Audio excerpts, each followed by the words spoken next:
Hey guys, Coach Mark. Hey, I want to develop a concept about being strong is never wrong. And this comes from years of training myself, and then as I had children, beginning to train them and realizing that growing up, I was told that we shouldn't start having our kids lift until they were 14 or hit puberty. But I'd always wondered why and began to research it and find out, is this true? Well, everything that I came up with, I think we've missed it. And I don't think we've missed it. I know we've missed it. Um, so, what I want to talk today about is developing our young athletes at a young age with absolute strength and why being strong is never wrong. Um, but just a little background first, and let's think about this that when we're born, we are born helpless. And as we begin to grow, our muscles begin to develop. Well, as that happens, we get stronger and we get stronger and stronger every day at an exponential rate. And what I'm trying to do here and what I want to develop here is that if we tell our children or don't let our children lift until they're 14 or 13 or 12, even to this day and age, 12, because puberty happens at such a younger age, and are we handicapping them? Andy Galpin from Cal Berkeley, he referenced a study not too long ago where he talked about children being, by the age of 2, if they're introduced to foreign language and musical instruments, how quickly their brain develops and how quickly they can pick it up. But as we get older, how hard it is to pick up a foreign language.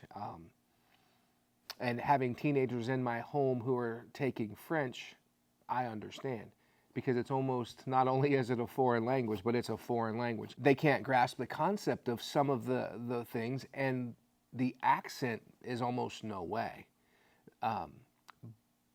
But if we would start when we're younger, and we start to develop the synapses and the neural recruitment that it takes to one, dexterity of the fingers, and just the way that the brain develops when it comes to foreign language and musical instruments. Well, what if we begin to develop them with strength as well?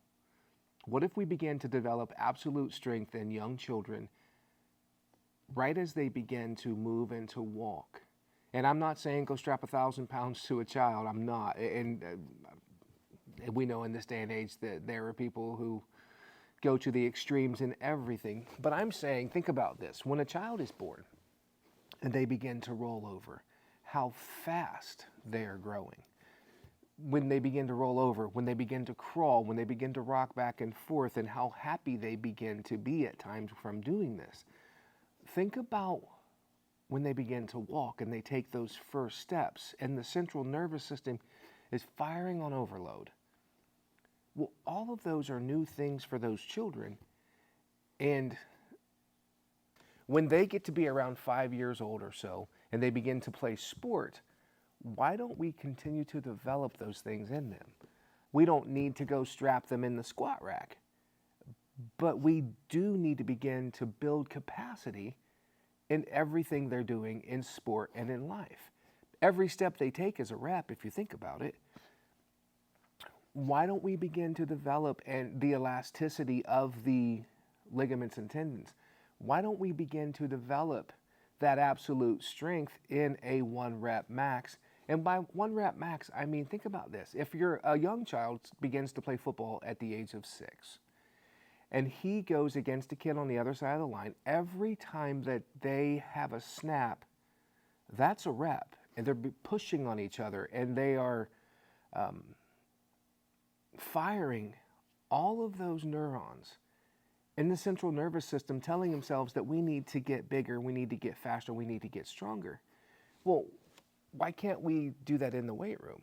And what I mean by that is they can begin to do farmer's carries. They can begin to do heavy carries or walks or even some dumbbell work to make them stronger. We need to develop absolute strength in young children so that when they get to be 14, they're not at a handicap. They're not at a detriment to themselves. Think about this. If I have a child who starts football at the age of 6 years old, and football is a collision sport, I understand, and it's got a bad rap lately. But if a child begins to play football at 6 years old and he plays against another 6-year-old and they hit each other on the line, they're hitting at about the same equal and opposite force. As they get older, say 7 years old, they hit a little bit harder. 8 years old, they hit a little bit harder. 9 years old, they hit a little bit harder. By the time they're 14 and in high school, they are conditioned, their body is used to the force from hitting each other in practice through the years. Now, if you have a young child come in at 14 who's never played the game because they haven't been allowed because they were afraid that they might get hurt, or their parents were apprehensive of letting them play, and all of a sudden they come into a collision sport without building capacity or strength in the sport, they're at a detriment. And this child who has been hitting since he was 6 years old now is going to go hit against a child who has never hit before. Who do you think wins? The child who has built capacity in football versus the child who's never been touched or never touched anyone. We do our kids a disservice by not letting them play every day. We've all heard it said, and I think we all are of the same mind, those who would be listening to this video, that kids need to play. We need to get out and let those kids climb trees. We need to get out and let those kids explore, run, jump, swim, hike, bike, whatever. Let them go be kids and play. Because when they play, the imagination begins to soar. When they play, their absolute strength is built. Their capacity for muscular endurance is built. Their capacity for muscular speed is built. Because what happens when you get around friends and competition takes over? You begin to race, you begin to chase, you begin to play. And that's what we need in this day and age. So getting back to absolute strength for young children. When we begin to put tension or resistance on a child, we begin to recruit the central nervous system. And we're not going to go, we all know that we're not going to go and make these children buff because free testosterone is not flowing yet. It's still bound. We're not going to have a lot of hypertrophic growth. We're going to have central nervous system recruitment, and kids can get very, very strong. Look at the world of wrestling. Young guys who begin wrestling at 6 years old, 5 years old even. My children started wrestling when they were 3. Imagine a child who hasn't ever been confronted with force, who's had everything done for them, almost living in a papoose their whole lives, and then they come out into a world where other kids have played, other kids have wrestled. Getting back to the wrestling, wrestling is one of the greatest sports when it comes to force development because everything they do is central nervous system recruitment.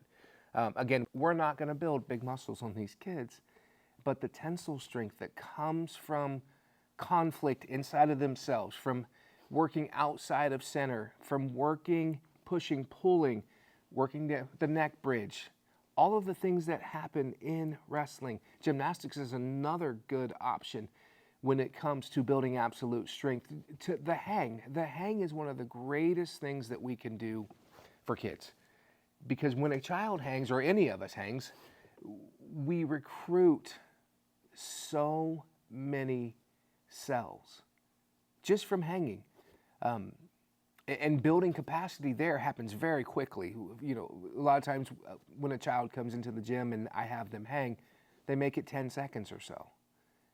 But within 2 weeks, if we hang every time they come, they're hanging 15, 30, a minute. So building that capacity and getting those good wins quickly so that they see progression is such a good thing when it comes to being strong is never wrong. So absolute strength, building absolute strength in young athletes. 1 is good because of the central nervous system recruitment, but 2, it's also good for injury prevention.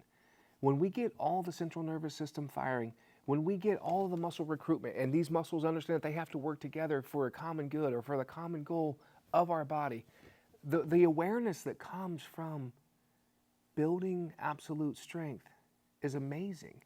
The sooner we can get these kids on the road to long-term athletic development, the better we're going to be, the better they're going to be. It's not about us, it's about them. The better they're going to be when it comes to the sport of their choice. Because a child who's been in the gym with some tension or with some resistance for a year is light years ahead of someone who just comes fresh out of the living room